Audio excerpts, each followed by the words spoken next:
ఒరే ఒరే నా ఫోన్లో నీ డాడీ ఫేస్బుక్ అయ్యారా? డాడీ ఫేస్బుక్ నీకెందుకమ్మా, తప్పు కదా. 500 ఇస్తాను.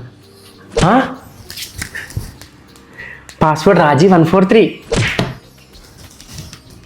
మావాడా పొద్దునుంచి ఇంట్లోనే ఉన్నాడు, గేమ్ ఆడుకుంటున్నాడు. ఆడెక్కడికి వెళ్తాడు? రే చిన్నాన్న. ఎవరమ్మా? హలో చిన్నాన్న, అమెరికా వెళ్ళాలంటే ఏం చేయాలి అని వీడియో పంపించారా? చూస్తాను చిన్నాన్న. సరే ఉంటాను. అమ్మ ఎన్నిసార్లు చెప్పాలమ్మా, వీడు ఫోన్ చెప్తే ఇవ్వద్దని. నచ్చగాడమ్మా. ఆంధ్ర పిల్లలు ఫారెన్లు చదువుకుని అక్కడే ఉద్యోగాలు చేసుకుంటున్నారు. అందుకే అంటారు అంగడాన్ని బట్టి గుడ్డు, అంగడాన్ని బట్టి బిడ్డ అని. నువ్వైనా బాగా చదువుకుని ఫారెన్ వెళ్ళేవాడివి. నేను వెళ్ళలేక కాదమ్మా, నేను వెళ్తే నీకు బోర్ కొట్టేస్తుంది కదా, అందుకే నేను ఇక్కడే ఉంటాను. అమ్మ ఏంటమ్మా గొడవ? కొంచెం తలుపెత్తవా? చదువుకుంటున్నాను కదా ఇక్కడ.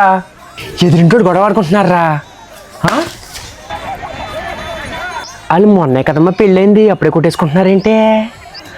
అందరూ నాకులాగా డాడీలాగా ఉంటారేంటి?